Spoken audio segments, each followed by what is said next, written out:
Bismillahirrahmanirrahim. Assalamualaikum warahmatullahi wabarakatuh. Alhamdulillahirabbil alamin wa bihi nasta'in 'ala umuri dunya waddin. Asyhadu an la ilaha illallah wahdahu la syarika lah wa asyhadu anna Muhammadan abduhu wa rasuluh. Allahumma shalli wa sallim wa barik ala sayyidina Muhammad abdika wa rasulika nabiyil ummi wa ala alihi wa sahbihi ajma'in. Rabbi shrah li sadri wa yassir li amri wahlul 'uqdatam min lisani yafqahu qawli. Rabbana zidna ilma warzuqna fahma waj'alna minas sholihin. Ya Allah ya Rabb yang Maha Pengasih lagi Maha Penyayang, ampuni ya Allah dosa orang tua kami, ampuni ya Rabb dosa kami ya Allah, ampuni ya Allah dosa kaum muslimin dan muslimat al-hadirin wa ya Allah, mudahkan kami mencari ilmu, mudahkan kami mempelajari ilmu, mudahkan kami ya Allah memahami ilmu dan mengamalkannya ya Allah. Ya Allah, berkahi majelis ini, berkahi rumah kami ya Allah. Amin ya rabbal alamin. Mari kita mulai kajian manajemen qalbu, manajemen hati. Kita balikan karena imam-imam yang misalkan dari semua orang dan bacakan kitab. Ada penumpahan yang kita edikan dari Nabi Muhammad SAW kepada sahabat-sahabatnya, kemudian kepada tabi'in, untuk guru-guru kita, orang tua kita, kaum muslimin dan muslimat pada dan terus ya imam-imam yang rasakan dari Al-Fatihah. A'udzu billahi minasy syaithanir rajim. Bismillahirrahmanirrahim. Alhamdulillahi rabbil alamin. Ar-Rahmanir Rahim. Maliki yaumiddin. Iyyaka na'budu wa iyyaka nasta'in. Ihdinas siratal mustaqim.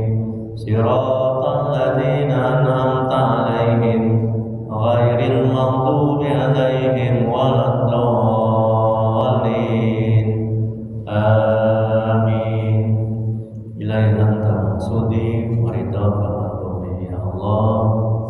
Engkau yang kami tuju dan mulai mencari. Amin. Bapak Ibu jemaah pengajian rahmati Allah Subhanahu wa taala. Sebelum kita masuki kajian Al-Hikam, manajemen qalbu, manajemen hati, saya ingin menjawab dulu pertanyaan-pertanyaan yang lalu yang belum terjawab ya.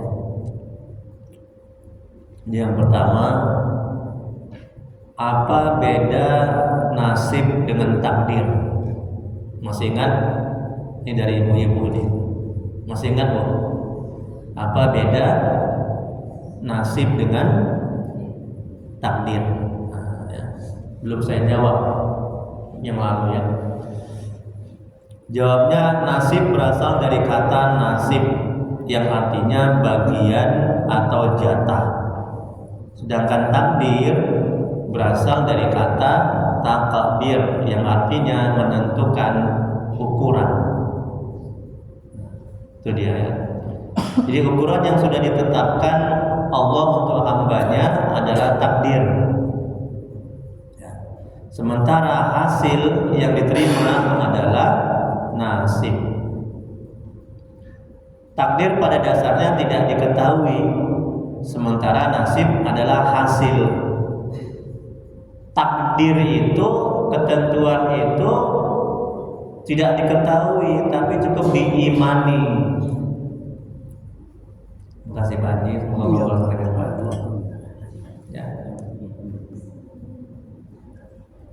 Nah, jadi sebelum alam ini ada, sebelum kita ini ada, Allah sudah menentukan, mentakdirkan, ya, kepada kita, kepada hambanya, ya, tentang jodohnya, kapan kita meninggal dunia, tentang rezekinya, kita celaka atau bahagia, kita surga atau neraka, itu sudah Allah takdirkan, sudah Allah tentukan, sudah Allah tulis dalam kitab Lauh Mahfuz, yang seperti yang kata Allah dalam Al-Quran. Allah Jadi takdir pada dasarnya tidak diketahui, sementara nasib adalah hasil. Nasib itu hasil yang dapat dilihat dan dirasakan. Itu pertanyaan dari ibu-ibu yang pertama. Yang kedua, ini dari bapak-bapak sebelah sini. Apa hukumnya tidak sini apa sini ya? Saya nggak ingat. Kalau nggak salah sini, kalau nggak salah bapak-bapak sebelah sini. Apa hukumnya tidak sholat Jumat 3 kali berturut-turut? Nah, seperti yang saya jelaskan di awal, kalau wanita perempuan boleh sholat Jumat di masjid, silakan ya. Dan nggak perlu sholat zuhur lagi.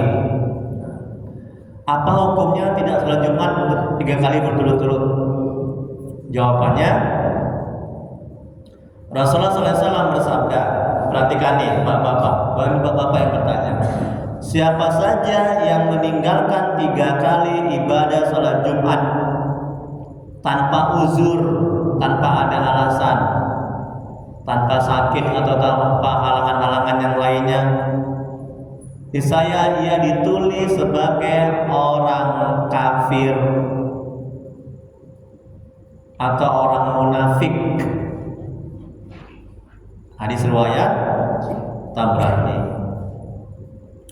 Dalam hadis lain Rasulullah SAW bersabda, siapa meninggalkan 3 kali sholat Jumat karena meremehkan, dalam arti tidak ada uzur atau alasan, pengakuan atas kewajiban Jumat tidak menghalanginya dari konsekuensi tindakannya. Tindakan meninggalkan Jumat adalah maksiat. Secara zahir kemutlakannya bahwa tidak ada perbedaan antara meninggalkan berturut-turut atau tidak.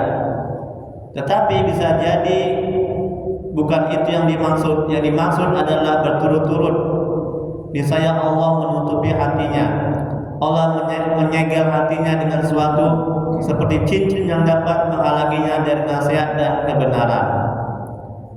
Jadi orang yang meninggalkan sholat Jumat 3 kali berturut-turut, hatinya dikunci mati oleh Allah. Allah menutup hatinya. Nah, kita lanjuti. Adapun uzur yang dapat menggugurkan kewajiban mengikuti sholat Jumat dan kesunahan menghadiri sholat Jumat adalah sebagai berikut. Ini halangan-halangan yang dibolehkan tidak sholat Jumat. Yang pertama, hujan yang dapat membasahi pakaiannya. Jadi ketika hujan lebat bisa membasahi pakaiannya, jadi dia boleh nggak sholat Jumat. Dia ganti sholat zuhur di rumah.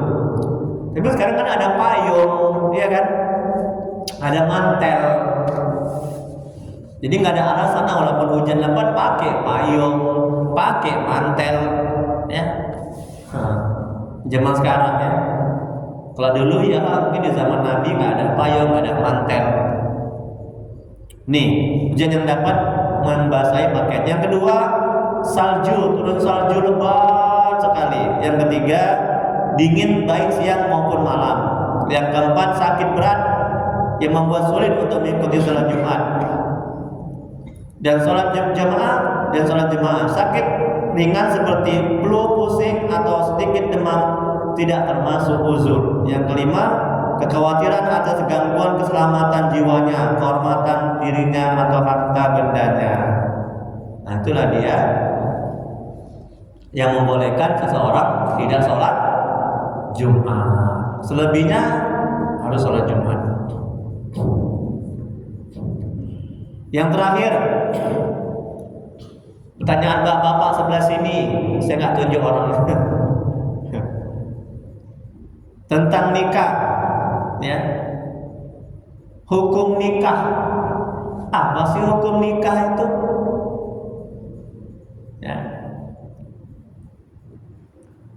Said Mustafa Al-Khin dan Mustafa Al-Bugho, semoga Allah merahmati dan meridhai mereka, dalam kitabnya menjelaskan beberapa hukum nikah. Ya, perhatikan Bu, Pak, terutama bapak yang bertanya tentang hukum nikah. Ya.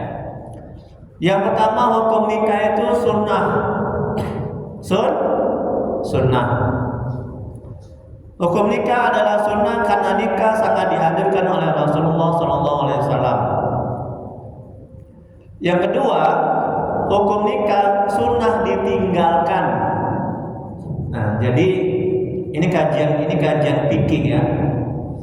Yang lalu itu ada yang bertanya tentang fikih. Jadi bebas mau bertanya apa aja, mau tentang tauhid, tentang tasawuf, manajemen hati, fikih, ya. Tapi setelah pembahasan ahlikam selesai, ya, baru bebas. Dan jadi sunnah ditinggalkan, nikah dianjurkan atau disunahkan, baiknya tidak dilakukan. Ini berlaku bagi seseorang yang sebenarnya menginginkan nikah, namun tidak memiliki kelebihan harta untuk ongkos menikah dan menafkahi istri. Dalam kondisi ini, sebaiknya orang tersebut menyibukkan dirinya untuk mencari nafkah, beribadah, dan berpuasa sambil berharap semoga Allah mencukupi hingga memikul kemampuan. Bu, yang pertama nikah, yang pertama sunnah hukum nikah. Yang kedua, sunnah ditinggalkan. Artinya ketika ditinggalkan, dia itu mendapat pahala. Apa aja itu, kenapa? Apabila dia belum berkemampuan, belum cukup uang, uangnya nggak ada, atau belum cukup untuk menikah, itu sunnah dia tidak menikah dulu. Sambil dia mencari nafkah, kemudian dia puasa, sibukkan diri dengan beramal ibadah. Paham bu? Jadi kalau belum mampu, belum ada uang, jangan dipaksakan untuk menikah. Yang ketiga hukumnya makruh. Apa makruh? Makruh dikerjakan, bu? Tolong dong jawab.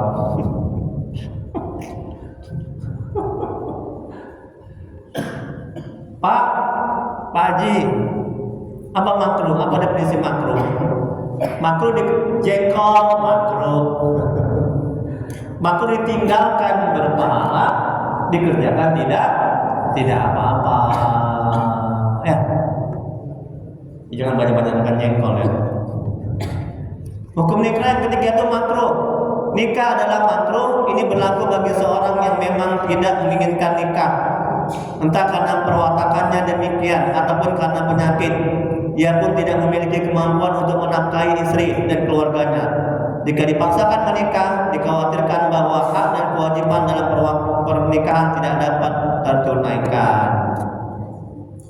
Nah, ini seseorang yang memiliki perwatakan yang tidak baik atau kelainan, ya, ataupun punya penyakit yang dikhawatirkan akan meninggalkan kewajiban. Yang keempat, lebih utama, jika tidak menikah, hal ini berlaku bagi seorang yang sebenarnya memiliki kemampuan untuk menafkahi istri dan keluarganya, namun sedang dalam kondisi tidak membutuhkan nikah dengan alasan sibuk menuntut ilmu atau sebagainya. Bu, lebih utama tidak menikah apabila seseorang itu sibuk untuk mencari ilmu, menuntut ilmu, berdakwah, membuat kitab. Siapa tuh ulamanya? Ulamanya adalah Imam Nawawi. Semoga Allah merahmati dan meridhoi. Imam Nawawi itu ulama terkenal, ulama besar, kitabnya banyak, termasuk Riyadhus Shalihin. Dia tidak menikah karena sibuk berdakwah, menulis kitab, ya, mencari ilmu.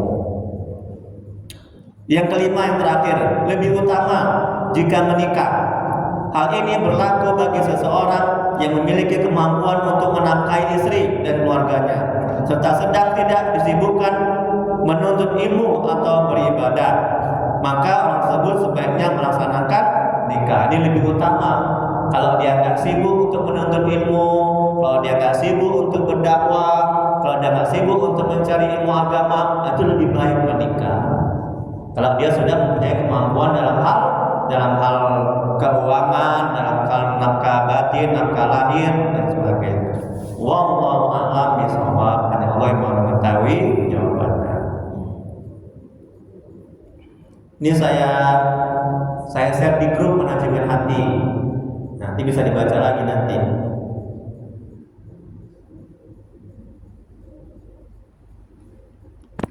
Jadi kalau saya belum bisa menjawab, saya nggak pandai-pandai menjawab. Daripada salah nanti berdosa, bahaya.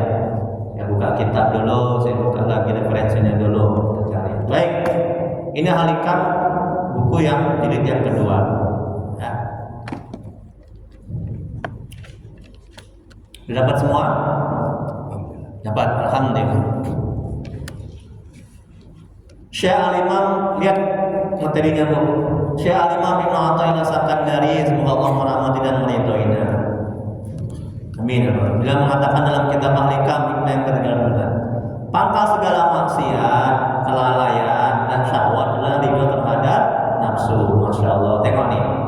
Ya, ini nasihat Al-Imam. Ya. Jadi kalau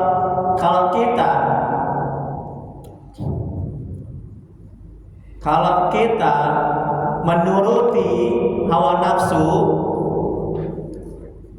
maka kita akan berbuat maksiat, buat dosa. Kalau kita mengekang hawa nafsu, maka terhindar dari maksiat dan dosa. Ini kata Imam, pangkal segala maksiat, kelalaian, tidak beramal ibadah, dan syahwat kemaluan, syahwat perut adalah ridho terhadap nafsu. Nafsu itu watak tabiatnya itu buruk, jelek, kecuali nafsu yang diridhoi oleh Allah Subhanahu wa taala. Ada 3 sifat nafsu yang Allah juga jelaskan dalam Al-Qur'an itu ya. Nah, ada nafsu ammarah, ini nafsu yang buruk. Ada nafsu lawamah. Nah, ini terkadang berbuat baik, terkadang berbuat buruk. Membisikkan, menyuruh keburukan, kadang dia menyuruh kebaikan. Ada nafsu mutmainnah, ini sudah baik, ya, nafsu yang baik, nafsu yang sudah tenang, nafsu yang sudah jinak, yang terus membisikkan kepada ketaatan, menyuruh kepada ketaatan.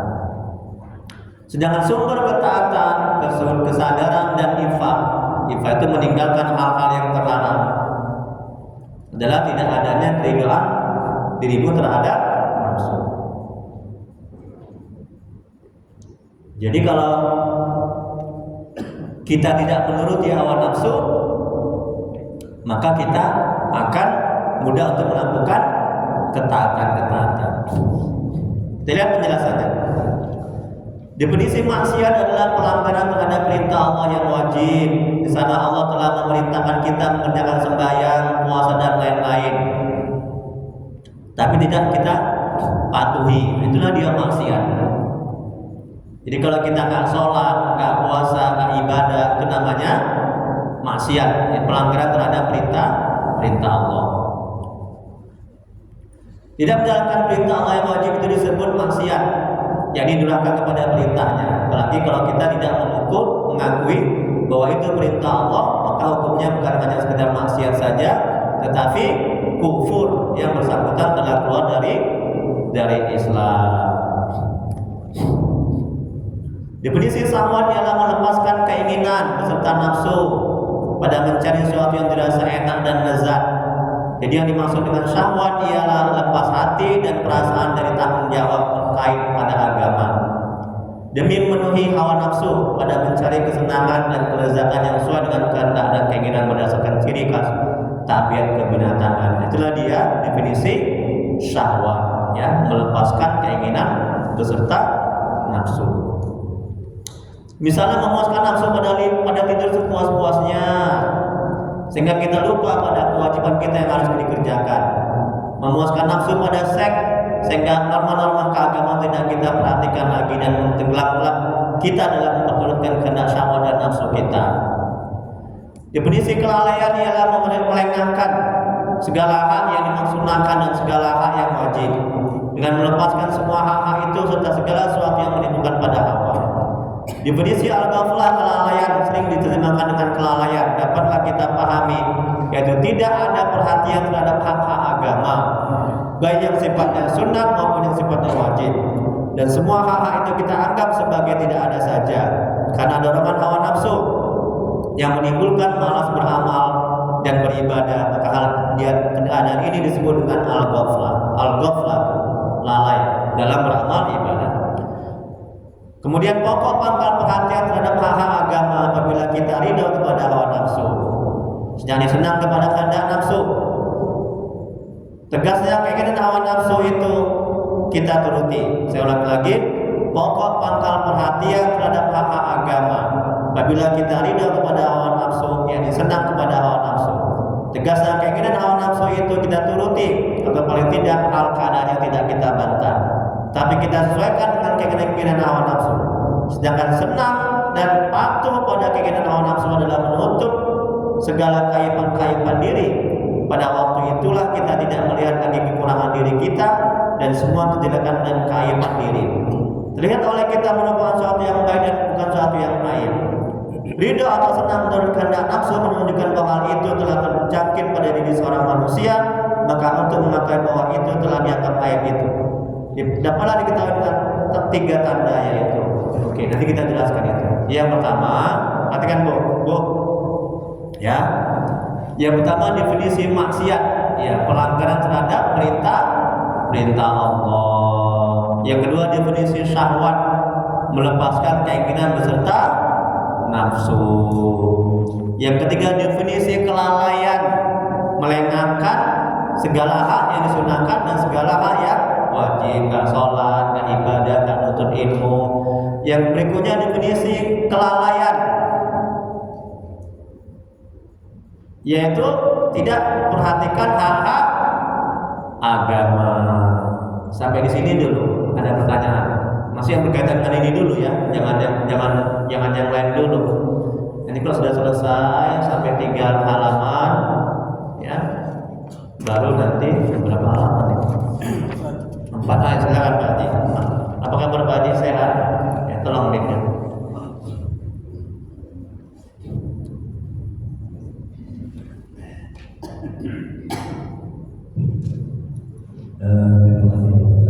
Ya. Kelalaian, ya. Apakah gini, manusia ini kan cenderung ya berbuat salah dan lupa. Ya. Apakah lalai itu juga merupakan perbuatan salah itu termasuk lalai itu sih? Kayak mana soalnya ini kurang kuat, bisa kuat sedikit. Nah, dia ambingnya, kurang kuat. Apakah perbuatan manusia yang salah dan itu termasuk lalai? Ya. Oke, terima kasih Pak Haji. Semoga Allah sebagian Pak Haji. Ustaz, apakah perbuatan manusia yang selalu berbuat kesalahan itu termasuk kelalaian? Iya. Manusia ini termasuk kelalaian. Kita lihat definisi kelalaian tadi. Definisi kelalaian ialah melengahkan segala hak yang disunatkan dan segala hak yang wajib. Melengahkan, artinya dia tidak mengerjakan ibadah, nggak sholat, berbuat maksiat, berbuat dosa, tidak mengaji, berbuat buruk, itu termasuk kelalaian. Jadi intinya segala perbuatan yang diperintahkan Allah kemudian dia langgar, dia tidak patuhi, itu termasuk kelalaian. Ada lagi yang lain? Wallahu a'lam bishawab. Terima kasih Pak Haji, semoga Allah membalas kebaikan Pak Haji. Ada lagi Bu? Atau Ibu mau ditulis? Ini ada kertasnya. Ada? Bapak, Pak Haji? Ada? Oke, belum ada? Kita lanjut ya. Jadi setelah 4 halaman, ada 4 halaman ya. Baru nanti pertanyaan bebas sama bagian fikih, bagian tauhid, yang lainnya ya. Ini masih berkenaan dengan ini dulu. Baik, kita lanjut Ibu, lihat lagi. Jadi pastikan setiap lembar ini paham, ngerti ya. Nah itu. Dan hidup kalau ada sesi tanya jawab. Ridho atau senang menurut kehendak nafsu menunjukkan bahwa hal itu ialah berjangkit pada diri seorang manusia. Maka untuk mengetahui bahwa ia telah dihinggapi aib dapat diketahui dengan 3 tanda. Ini tanda-tanda orang yang dihinggapi aib. Yang pertama, kita selalu melihat bahwa diri kita lah yang benar. Apa yang kita kerjakan, bahkan apa yang kita rencanakan, semuanya itu adalah benar. Padahal dasar bertolaknya adalah pada keinginan hawa nafsunya, bukan karena agama dan kemaslahatan umum. Yang kedua, sayang pada diri dan bukan sayang pada agama dan kepentingan masyarakat. Dia merasa takut apabila dirinya kekurangan, apabila dirinya jatuh dari kedudukan, apabila dirinya tidak dihargai orang, sedangkan penghidupannya ada pada kedudukan dan penghargaan orang itu. Maka demi sayangnya pada diri, biarlah orang lain beraniaya karena dia. Itulah dia aib. Yang ketiga, meniadakan segala keaiban diri berupa membersihkan dirinya dari keaiban-keaiban dan kekurangan-kekurangan. Tegasnya, menutup segala keaiban-keaiban dirinya, sehingga dia tidak mempunyai kekurangan apa-apa. Padahal ia merupakan tong sampah dari semua kejelekan-kejelekan dan sifat-sifat yang tidak terpuji. Nah, jadi ciri-ciri orang yang dihinggapi aib, yang pertama, selalu melihat dirinya itu benar. Yang kedua, sayang pada diri dan bukan sayang pada agama, egois, hanya mementingkan diri sendiri, agamanya nggak dipikirkan. Yang ketiga, meniadakan segala keaiban diri, membersihkan diri dari, menutup segala keaiban-keaiban dirinya sehingga dia tidak mempunyai kekurangan apa-apa. Padahal merupakan satu. Jadi menganggap dirinya bersih, ini yang ketiga. Menganggap dirinya baik, menganggap dirinya bersih, ya, menganggap dirinya pantas masuk surga. Itulah aib. Kemudian berikutnya, apabila tanda-tanda ini kita dapati pada seorang manusia, maka ketahuilah bahwa padanya telah terjangkit suatu penyakit yang berbahaya, yaitu penyakit rela terhadap kepentingan hawa nafsunya.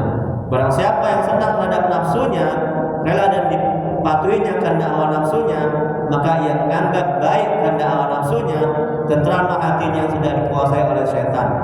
Apabila hawa nafsunya berhasil bagi orang begini, maka berkuasalah terhadap dirinya kelalaian dan Allah. Sampai di sini dulu, separuh-separuh aja lah. Kalau satu ini banyak kali ya, separuh-separuh dulu.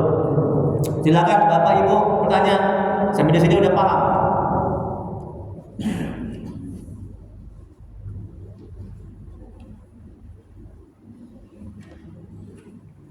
Ya, alhamdulillah udah paham. Kita lanjut lagi, separuh lagi. Apabila hatinya telah dikuasai oleh kelalaian kepada Allah dan ajaran-ajaran agama, maka berpalinglah hatinya dari memperhatikan segala keindahan-keindahan, rahasia-rahasia Allah yang turun pada hati. Apabila hati sudah tidak memperhatikan itu lagi, pada waktu itulah timbul kekuatan syahwat yang merajalela dalam hati manusia. Sebab hati tidak sanggup menolaknya dan membebaninya. Disebabkan hati sudah lumpuh dan lemah karena telah melalaikan Allah dan ajaran-ajaran agamanya. Yang disebabkan karena hati itu sendiri senang dan ridha pada dorongan keinginan syahwat dan nafsu. Ini kalau misalnya hati sudah mengikuti menurutkan keinginan syahwat dan nafsu. Hati ini raja, ya. Jadi syahwat dan hawa nafsu itu yang mengikuti hati. Jangan kebalikannya. Kalau sudah kebalikannya, maka tunggulah kehancurannya. Berikutnya, apabila gelora syahwat telah berkuasa di dalam hati, maka inilah yang menyebabkan anggota tubuh jatuh terlena tanpa sadar dalam perjalanan kemaksiatan, bermandikan lumpur maksiat dan bergelimang dengan debu kedurhakaan. Tidak ridho kepada nafsu dalam hati tersebut di atas, di mana nafsu itu mempunyai tanda-tanda yang tidak dapat tidak harus diketahui pula. Barang siapa ada padanya tanda-tanda itu, berarti orang itu menguasai nafsunya dan bukan nafsunya yang menguasai dia. Sampai di sini ada pertanyaan. Tanda-tanda seseorang dikuasai nafsu, apa tandanya Pak Haji? Bu, ini tadi sudah dijelaskan sama Al-Imam Ibnu Athaillah. Apa tanda-tanda seseorang sudah dikuasai hawa nafsu? Kalau bisa jawab, saya kasih ini botol minuman satu biar semangat jawabnya. Barusan saya baca tadi, saya jelaskan apa tanda-tandanya. Seseorang sudah dikuasai hawa nafsu.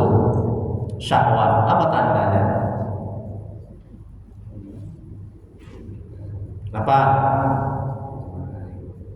Ayo, botol, dapat botol.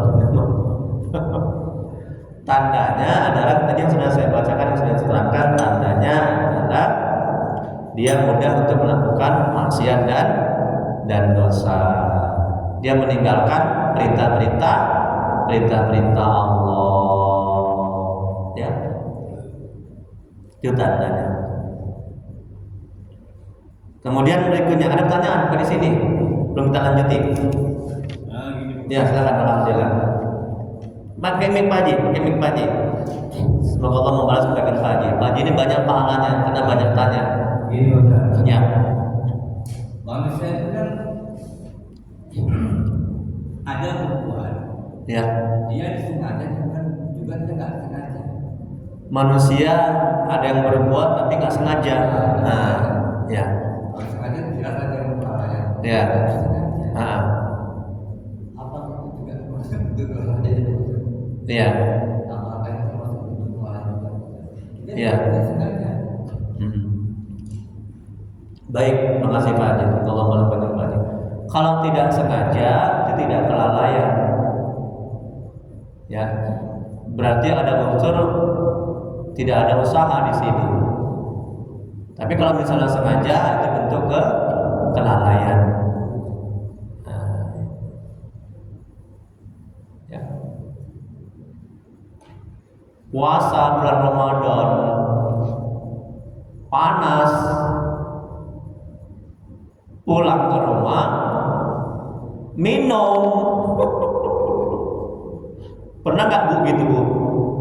Ya.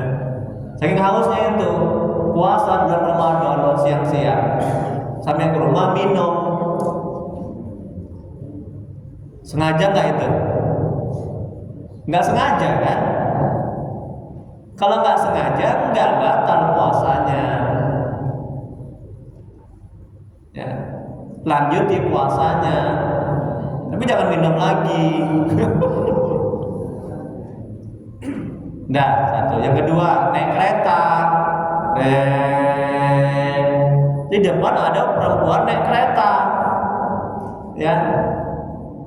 Pakai celananya nggak lengkap, kurang bahannya. Jadi nampaklah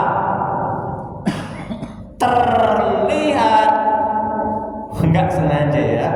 Namanya terlihat, tertengok.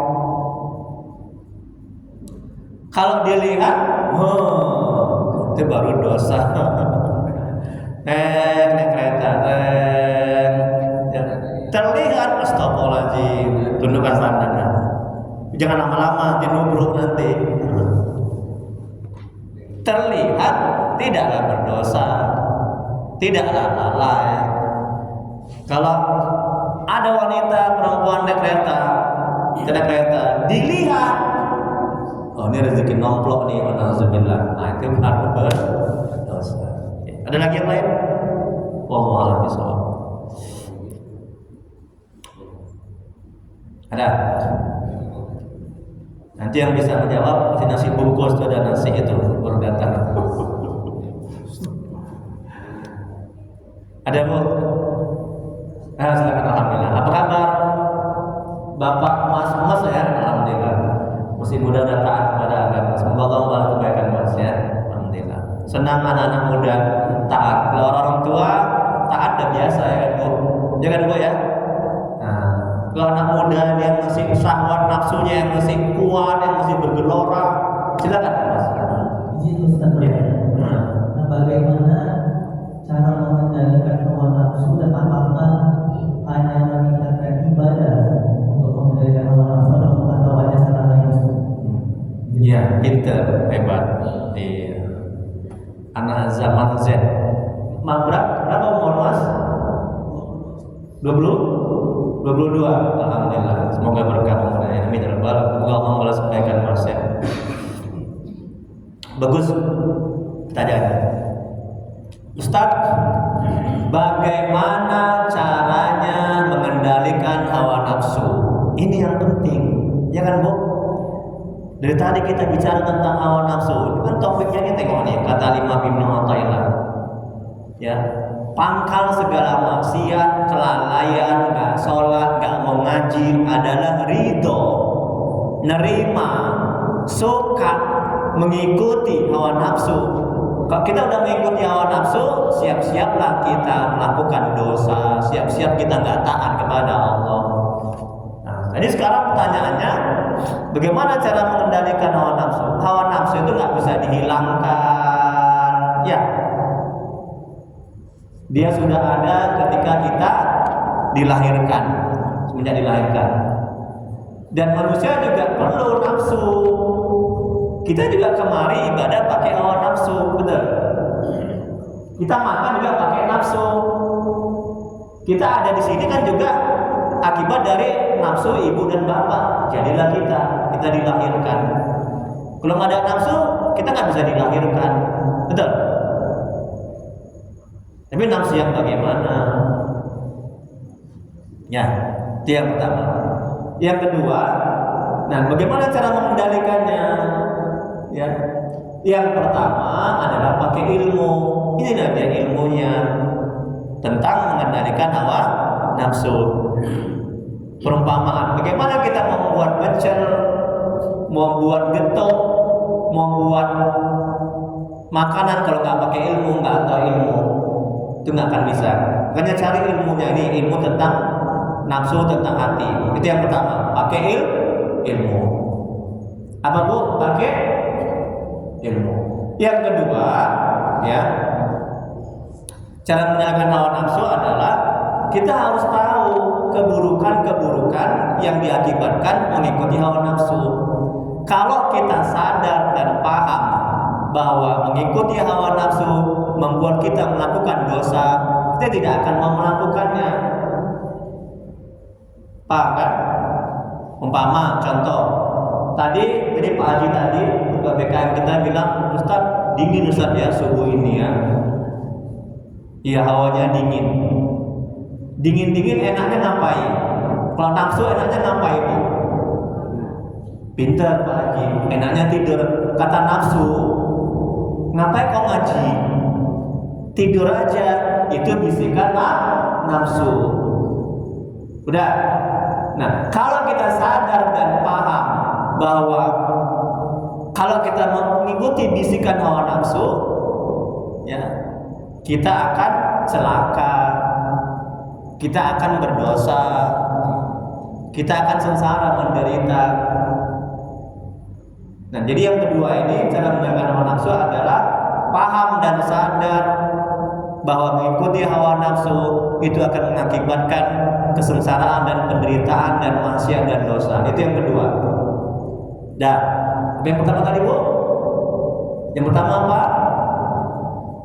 Ilmu. Yang kedua, sadarkan akan bahaya bisikan nafsu.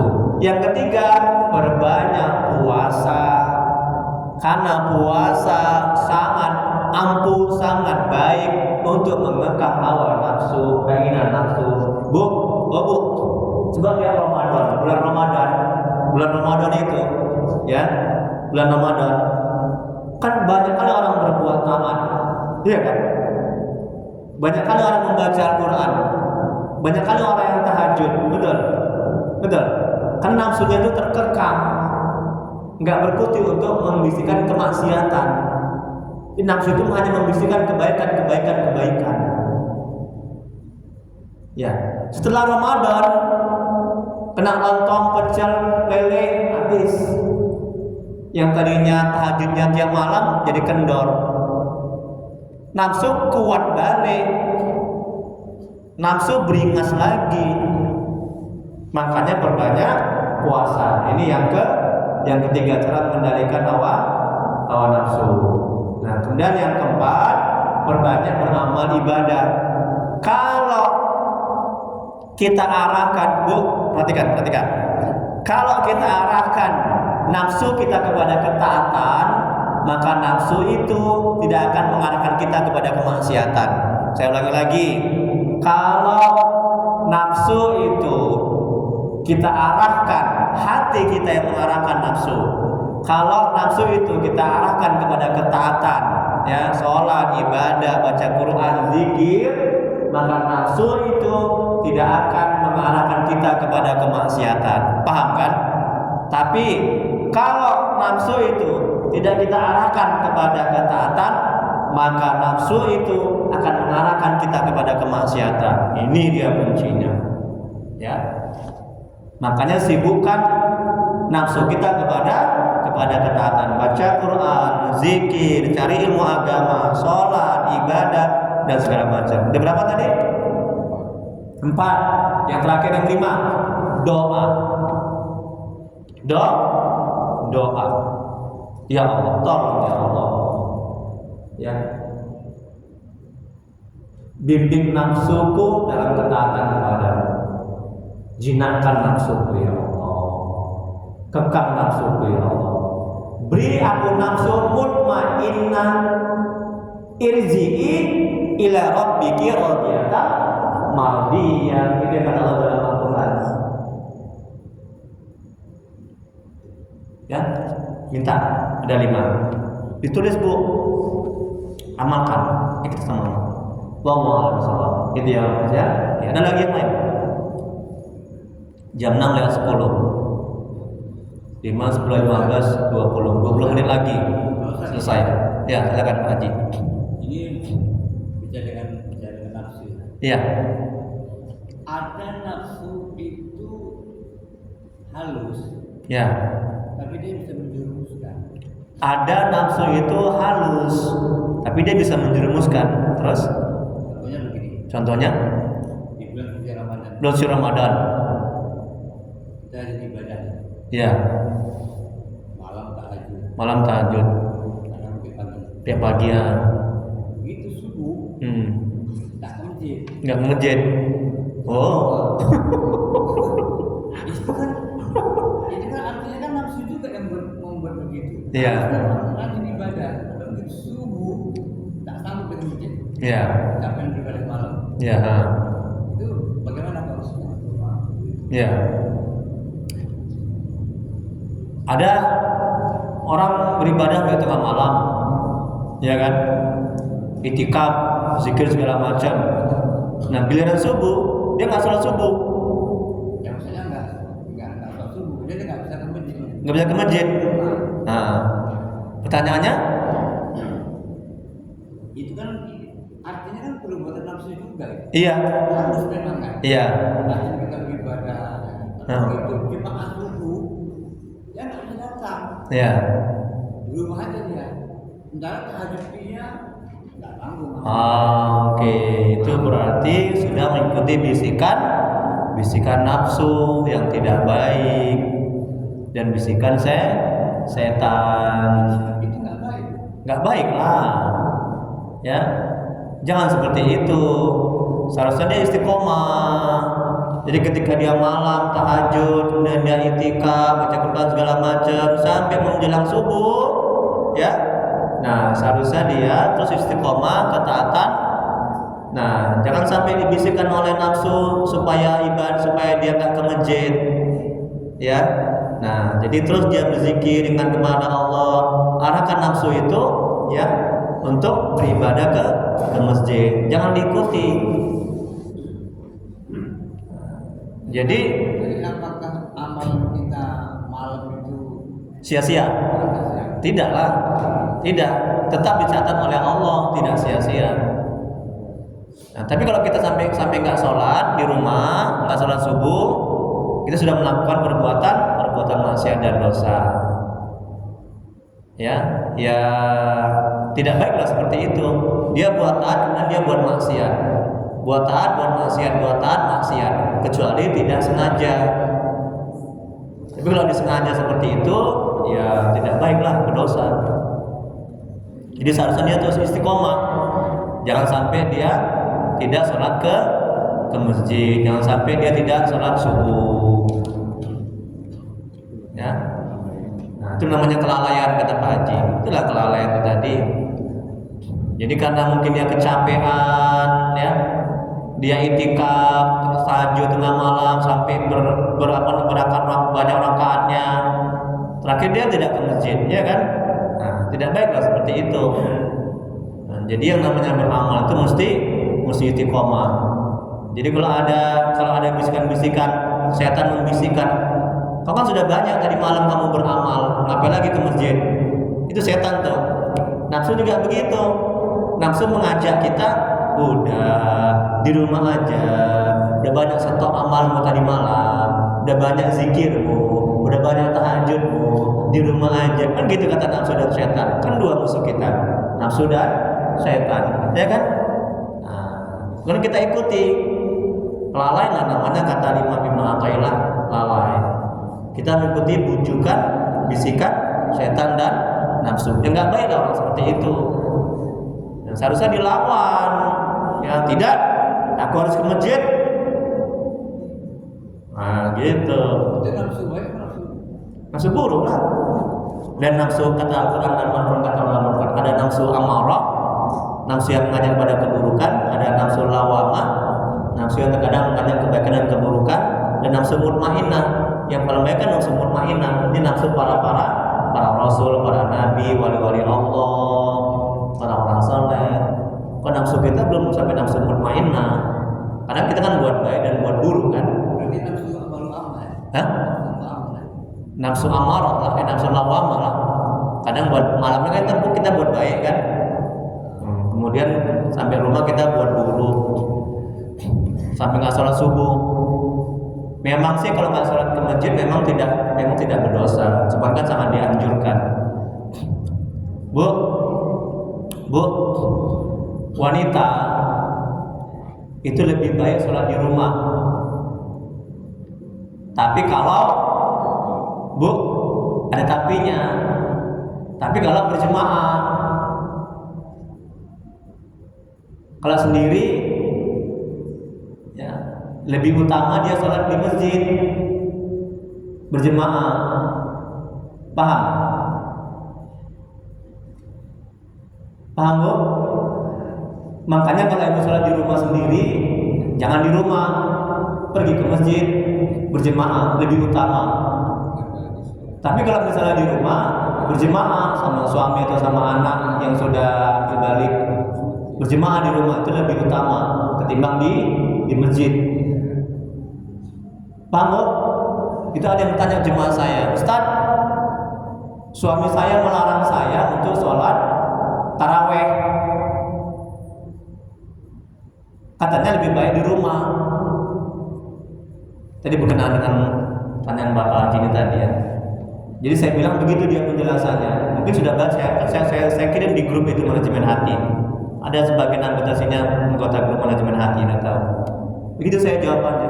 Ada rujukan kitabnya juga ada jelas. Paham ya Bu ya? Ya, jangan dilarang-larang itu istrinya itu untuk sholat taraweh, kecuali suaminya bisa mengimami di rumah sholat taraweh. Itu lebih baik di rumah, lebih utama. Nah itulah dia, lebih utama. Tapi kalau suaminya bacaannya pun nggak benar, ya kan? Tajwidnya nggak benar, melarang-larang istrinya sholat taraweh di masjid, oh zalim itu, ya nggak boleh seperti itu. Nah itu, paham ya Bu ya? Nah, ada lagi pertanyaan? Jam 6:15. Tapi nanti kajian fikih setelah selesai semua, ini mesti berkenaan ini dulu. Oke, nggak ada. Kita lanjutin. Yang mana sekarang Bu? Yang mana? Halaman 3. Halaman 3? Belum lah. Cepat kali Pak Haji. Yang mana Bu? Tanda-tanda seorang menguasai nafsunya, itu kan? Ada 3. Yang pertama, selalu tidak percaya kepada nafsu. Apa saja yang dikerjakannya, apabila pada kerjaan itu masuk campur tangan nafsunya, maka diselidikinya lebih dahulu. Apabila baik dikerjakannya atau tidak. Kalau akalnya mengatakan baik, karena tidak bertentangan dengan ajaran agama, maka barulah dikerjakannya. Akal itu letaknya di hati. Yang kedua, selalu takut kepada akibat-akibat kehendak dan keinginan nafsu. Karena itu hendaklah diperiksa lebih dulu sampai di mana kemaslahatan pekerjaan itu. Di nafsu itu udah telah turut campur di dalamnya. Dan ketiga, selalu menarik nafsu itu kepada hal-hal yang tidak disenangi nafsu itu sendiri. Itu yang baik pada hakikatnya. Umpamanya saja keinginan nafsunya menganiaya orang, karena disitulah membawa keuntungan yang paling besar. Tapi dia tidak mau mengikuti kehendak nafsunya itu. Sebab hal itu dilarang oleh Allah. Abu Hafiz Al-Haddad, semoga Allah merahmati dan meridainya, berkata, barang siapa yang tidak merasa curiga kepada nafsunya selama waktu atau zaman, dan barang siapa yang tidak mau bertentangan dengan nafsunya pada semua keadaan, dan barang siapa yang tidak menarik nafsunya pada hal-hal yang dibenci oleh nafsu pada seluruh harinya, maka orang itu tertipu dengan nafsunya. Nih Bu, kita, ya Pak Haji ya, kita harus curiga, buruk sangka setiap saat kepada nafsu kita. Itulah ngerinya itu. Setiap keinginannya mesti kita ukur pakai akal. Akal letaknya di hati, ya, pakai akal. Hati dan akal kita ukur. Ini ajakannya baik atau tidak? Melanggar norma-norma agama atau tidak? Kalau nggak baik, jangan dituruti kehendak nafsu. Paham ya Bu ya? Kalau baik, ikuti. Makanya Bu harus punya ilmu agama, biar tahu ya apakah ajakan nafsu itu baik atau tidak. Itu cara mengukurnya. Paham ya? Kemudian berikutnya, Allah berfirman dalam Al-Quran, dan aku tidaklah membebaskan diriku dari kesalahan, karena semuanya nafsu itu suka menyuruh kepada keburukan, kecuali orang yang telah diberi rahmat oleh Tuhanku, semuanya Tuhanku pengampun dan penyayang. Surah Yusuf ayat 5. Tengok nih kan kata Allah, nafsu ini tabiat watak karakter nafsu. Nafsu selalu menyuruh kepada keburukan. Itu watak karakternya seperti itu. Ya Pak ya? Ya, jadi hati-hati. Ada yang menyampaikan Pak Haji? Ada yang menyampaikan? Ustaz, Nah, ya, silakan Pak Haji. nafsu itu kan tadi saya bilang selalu mengarah perbuatan keburukan. Ini kata Allah dalam Al-Quran surat Yusuf ayat 53. Ya, nafsu selalu menyuruh kepada keburukan kemaksiatan. Watak karakternya. Itu keterangannya. Ya. Apakah jika seorang muslim Ya. itu dia mau ke masjid karena ada sesuatu, Ya. apa juga sebuah keburukan? Ya. Ya. Makasih Pak Haji, semoga Allah melestarikan Pak Haji. Ustaz, apakah jika seseorang ke masjid ada niat-niat Ada sesuatu yang tidak baik, bukan ini ada sesuatu-satunya apa nih, yang baik atau yang buruk? ini contohnya. Contoh, Ini kan minggu kan ada pengajian, ada pengajian, ada bentuknya. ada bonton, ada makanan, itu di belakang, sabar, nanti habis ngaji. Kemudian Maaf. dia niat ke masjid itu karena sesuatu tadi. Karena dia niat ke masjid karena ada bontonnya itu untuk makanan. Ah, itu. Apakah itu suatu keburukan?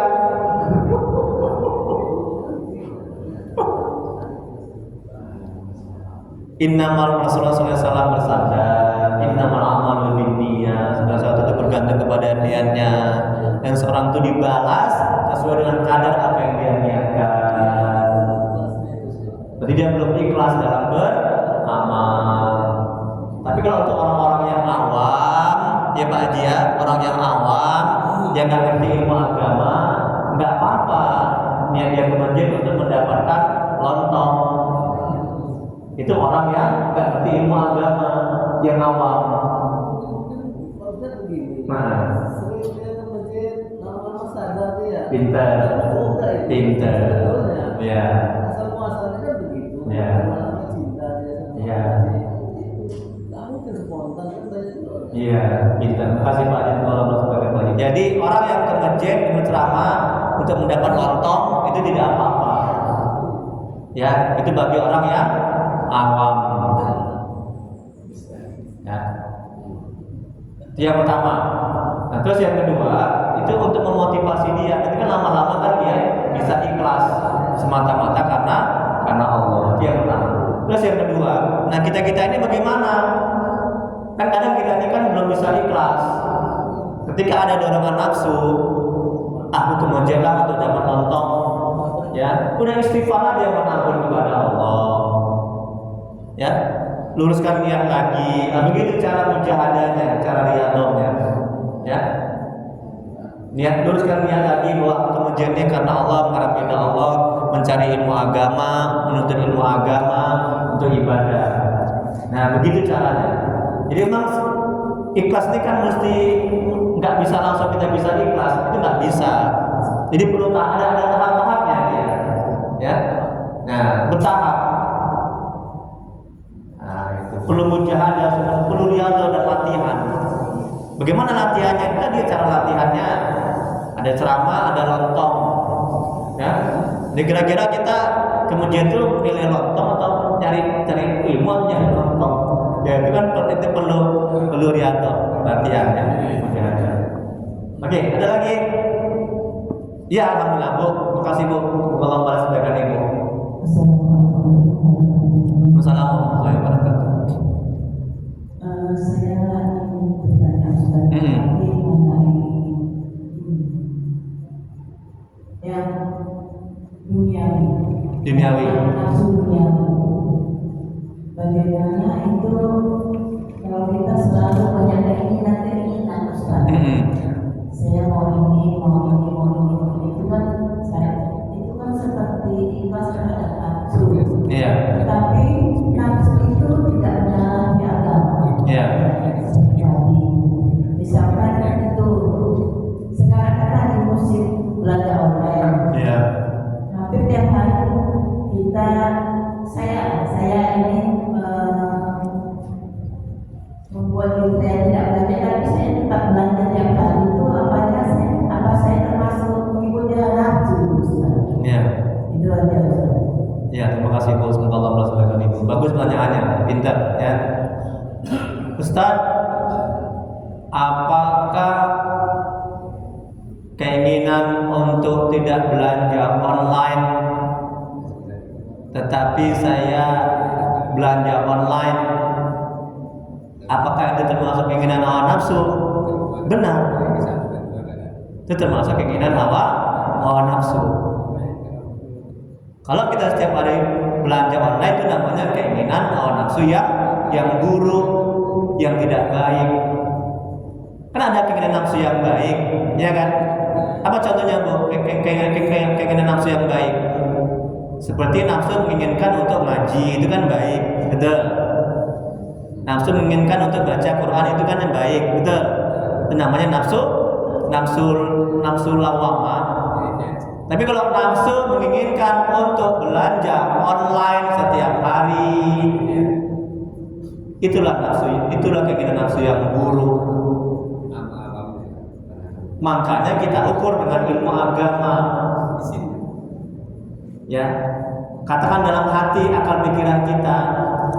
Kalau nafsu menginginkan, mengajak supaya kita belanja online, kau belanja online aja setiap hari, enak itu, senang itu, bahagia itu, biar banyak barangmu. Itu kata nafsu, betul? Diajaknya kita ukur dengan ilmu agama, pakai akal dan hati kita, pikiran kita. Agama Allah membenarkan tidak, Al-Quran membenarkan tidak, hadis membenarkan tidak, ulama membenarkan tidak. Ternyata Allah, Al-Quran, hadis, Nabi, ulama tidak membenarkan. Itu pemborosan, itu pembaziran, itu kemaksiatan. Ya. Karena yang kita perlukan bukan yang kita inginkan, tapi yang kita butuhkan. Betul? Butuh nggak kita barang-barang itu tiap hari kita belanja online? Kalau nggak butuh, jangan dibeli, jangan dibelanjakan online.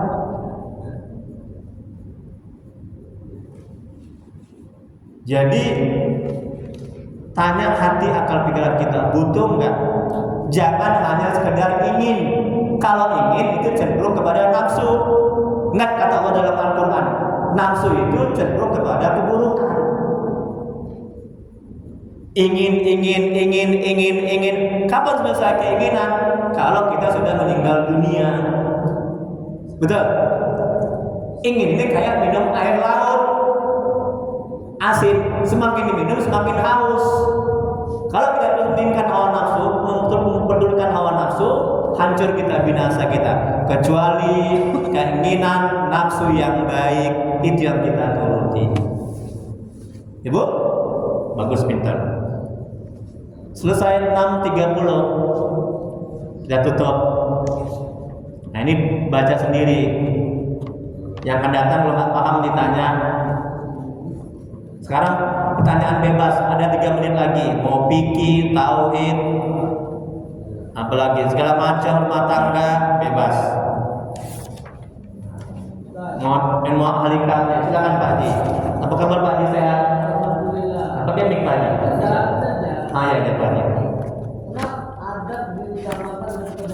Pintar, adab diutamakan daripada ilmu. Bagus. Oh, bagus, pintar. Semoga Allah sampaikan Pak Haji. Bukankah ilmu dulu baru ada?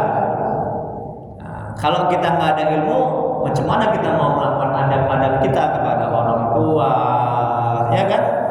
Kepada guru, adab kita. Kepada orang lain yang lebih tua, adab kita, sponsor kita, ya kan?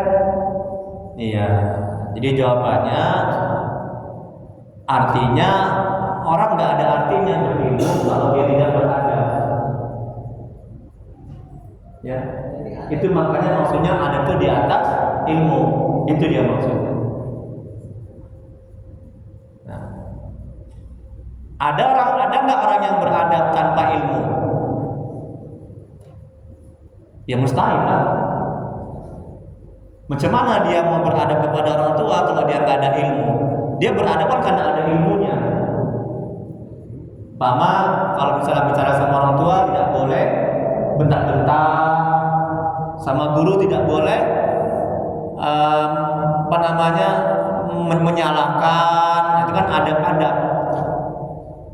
Nah, ya. Lagi dijawab. Ya, ada lagi yang lain? 2 menit lagi. Yang bertanya saya kasih minuman 1. Biar mau bertanya. Saya senang kalau orang bertanya. Tengok kan, saya tengok Bu, saya bawa HP 2 ini ya. Saya bawa HP 2. Nah, ini satu yang untuk yang saya tidak bisa menjawab. Jadi saya tulis di sini, saya cari, saya kirim di sini. Satu untuk merekam di YouTube. Tengok di YouTube. Bagi yang belum jelas, tengok di YouTube. Ada YouTube saya. Nama channelnya Ustaz Widya Sandika Official. Ketika tadi kan saya jawab kan, ya kan Pak Haji kan, tentang apa sih hukum nikah, kemudian tentang sholat Jumat, bagaimana hukumnya mengenai ibu-ibu, apa bedanya tadi takdir dengan nasib. Kalau ya 2 menit lagi ya, sudah jam 6. Nanti saya dipecat jadi izin pengajian. Nggak bercanda ya. Oke. Ustadz, kaitannya nafsu dengan hablum minan nas, hubungan kita kepada manusia. Seperti contoh tadi, ini ya. Ada kemalangan. Hari pertama sepi kemalangan. Hari kedua sepi kemalangan. Hari ketiga ada bontotnya. Tengok Bu. Oh Bu, bagus sekali pertanyaannya Bu. Makanya Bapak Haji ini pahalanya banyak, dia banyak bertanya. Jadi kaitannya, kalau kita itu bukti, ini kan bertanya langsung kan? Pengalaman kata Pak Haji. Iya. Satu. Yang kedua kita juga malu kalau hari kedua nggak datang. Iya. Ketika datang kita mengharapkan bontot. Sementara kena bukan habis nanas. Jadi kalau kita datang, iya. Iya. Jadi dilema sebetulnya. Dilema. Jadi bagaimana? Iya, bagus pertanyaannya ya. Semoga Allah membalas kebaikan Pak Haji. Ustadz, ada kemalangan. Hari pertama dia nggak datang, hari kedua dia nggak datang, hari ketiga ada bontotnya, baru dia mau datang. Nah, ini tentang hubungan hawa nafsu dengan hablum minanas. Bagaimana tuh Ustadz? Seperti itu. Nggak banyak kejadian. Ya, saya juga pernah tuh berapa kali ditanya di telepon, ya, seperti itu. Nah, jadi ini juga termasuk kaitannya dengan nafsu yang tidak baik, nafsu amarah atau nafsu lawamah, kadang membisikkan keburukan, kadang kebaikan. Nah, kalau misalnya kita nggak datang itu memang ada uzur, ada halangan, ya nggak apa-apa lah. Memang kita bisa datangnya di hari yang ketiga. Nggak ada masalah, tapi juga jangan disengaja. Aku hari ketiga aja lah, karena ada bontotnya. Itu udah nafsu yang tidak baik, ya kan? Terus orang-orang bilang, kau datang mau hari ketiga aja kau ya, karena ada bontotnya kau ya, curang kau ya. Ya masa bodoh dengan omongan orang, ya. Yang penting kan kita dengan Allah. Ya, yang penting kita memang benar-benar kita berhalangan, nggak bisa hari pertama dan kedua, kita bisanya hari ketiga. Karena hari pertama kita kerja, hari kedua kita ada ya urusan yang lain atau sakit misalnya. Ya, tapi juga jangan disengaja. Ya, nah gitu. Ada lagi? Allah a'lam bishawab. Jam 6 lewat 35. Udahlah ya. Nanti takutnya nanti saya dipecat. Ibu tuh masih ketawa nggak apa-apa. Oh ya, alhamdulillah, masya Allah, terima kasih Pak Haji, Ketua BPR, semoga Allah melakbaikan Pak Haji. Lanjut aja Ustaz, sepanjang ibu tuh masih ketawa-ketawa terus saja. Berarti asik pengajiannya. Oke, 3 menit lagi lah. Kan udah diberi izin sama pengurus BKM. Ya, BKM. 3 menit lagi. Ibu-ibu tadi udah mewakili tadi satu, ada lagi mungkin. Bapak-bapak udah banyak tadi. Kalau ibu nggak ada, kita kembali pada bapak-bapak. Bu, silakan Bu. Piki atau apa atau yang lainnya bebas. Tauhid. Pakai mic itu biar agak kuat. Ayo. Ya, silakan. Makasih Bu. Semoga Allah melakbaikan Ibu. Silakan Bu. Tolong mic-nya. Saya suka kalau ada bertanya, karena juga ini menambah ilmu kan, dan hidup kan. Silakan. Waalaikumsalam warahmatullahi wabarakatuh. Ya. Ya. Ya. Ya, bagus. Terima kasih Bu. Semoga Allah melakbaikan Ibu dapat pahala. Hebat, pertanyaan bagus. Ustaz, bagaimana caranya untuk menimbulkan sikap tawadu? Ya. Lawan tawadu apa? Sombong. Sombong termasuk dosa yang besar. Fir'aun sombong. Ya. Ya kan? Tidak masuk surga, Rasulullah SAW bersabda, tidak masuk surga seseorang yang di dalam hatinya ada sifat sombong, walaupun sekecil. Ya, atau seperti kata Nabi.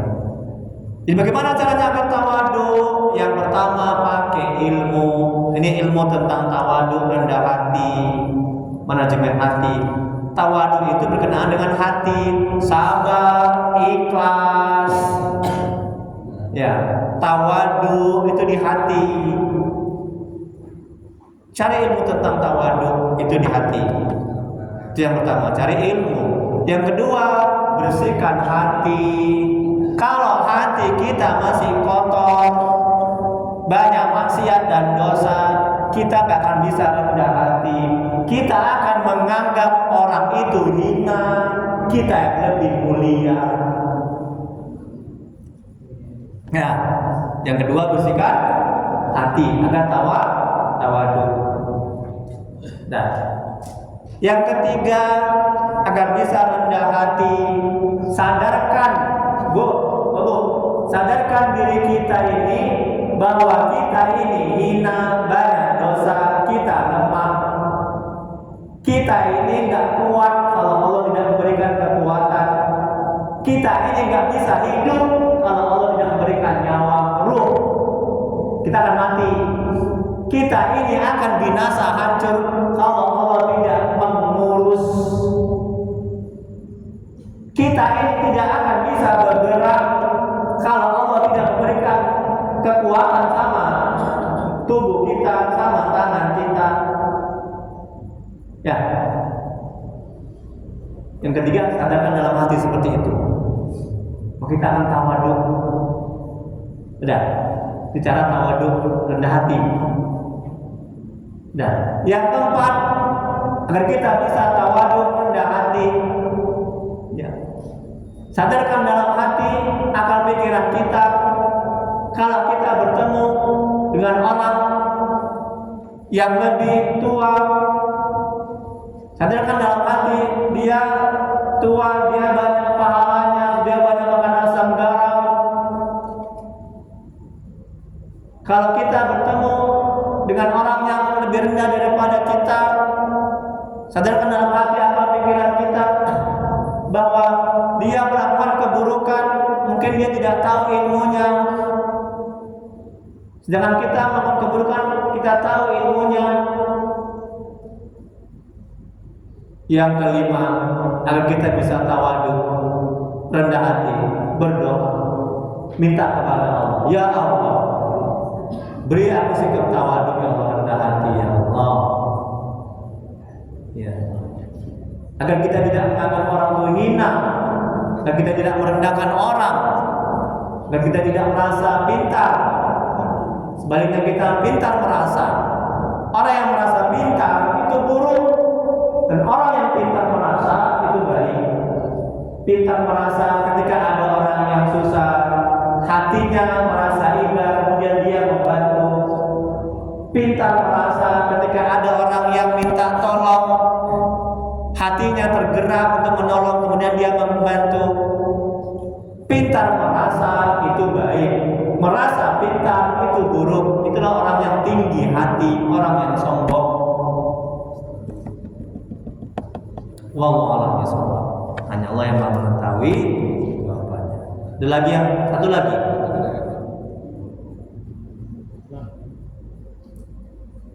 Ada? Belum ada, doa lagi kita. Astagfirullah. Saya ulangi lagi tadi kalam hikmahnya, ya, biar apa namanya, biar ingat lagi. Syekh Al-Imam sebelum doa, kalau kita baca kalam hikmahnya, Syekh Al-Imam Ibnu Athaillah Sakandari sallallahu alaihi wa ridhonya mengatakan, pangkal, tengok lagi bu, kalam hikmahnya bu, tengok kalam hikmahnya, tengok. Belum baca lagi nanti. Pangkal segala maksiat, kelalaian dan syahwat adalah ridho terhadap nafsu. Jadi kalau kita mengikuti suka, ya, mengikuti bisikan nafsu, maka kita akan melakukan maksiat dan dosa. Ya. Kemudian sedangkan sumber ketaatan, kesadaran dan ifah. Kesadaran dan ifah itu adalah meninggalkan hal-hal yang terlarang, adalah tidak adanya keridhaan dirinya terhadap nafsu. Kalau kita tidak ridho, tidak mau mengikuti ajakan nafsu, maka kita akan melakukan bisa melakukan ketaatan. Kita akan selamat dunia akhirat. Wallahu a'lam. Hanya Allah yang Maha mengetahui. Baik, kita doa. Yang akan datang hikmah yang keempat dulu. Saya bacakan hikmahnya dulu. Syekh Imam Ibnu Athaillah Sakandari sallallahu alaihi wa ridhonya. Pertemanan dengan orang yang bodoh, yang tidak ridho terhadap nafsunya, sungguh lebih baik daripada engkau berteman dengan orang alim yang ridho terhadap nafsunya. Ilmu macam apakah yang dimiliki orang yang alim, yang ridha terhadap nafsunya. Kebodohan macam apa pula yang dimiliki orang yang bodoh, yang tidak ridha terhadap nafsunya. Insyaallah tabarakallah. Ya, jangan sampai nggak hadir, Ibu ya. Ajak. Abu? Semoga bisa hadir. Amin. Ya. Amin. Ya. Amin, amin apa? Amin kan? Amin ya. Nah, itu ada kata-kata yang baik. Ajak Ibu ya, tetangga, keluarga Ibu ya. Ya, kewajiban kita mengajak. Ayo mengaji, kajiannya bagus loh. Kitabnya kitab yang paling tinggi, yang paling bagus. Sudah banyak diterjemahkan banyak bahasa, sudah banyak digunakan banyak bahasa, banyak digunakan banyak negara di pesantren-pesantren. Nah, pesantren saya di Madura, Jawa Timur, ini kitab yang paling bagus tentang mengajikan hati, menata hati, tentang mengenal Allah, dekat kepada Allah. Ya, promosikan. Ya kan begitu kan caranya kita mengajak kan. Jadi orang tertarik. Jangan pula, ayo mengaji, kajiannya nggak bagus, kajiannya nggak enak. Ya, nggak pakai kitab. Ya, ustaznya ditanya nggak tahu. Ayo mengaji, kira-kira mau nggak ikut? Mau ikut? Ya, jadi begitu ya cara kita. Sekarang saya kan jemaat tabligh. Saya ikut dakwah. Kemarin saya dakwah di Jakarta hampir 10 hari ya, mengajak. Tak, ayo Pak, nama saya Ustaz Tri.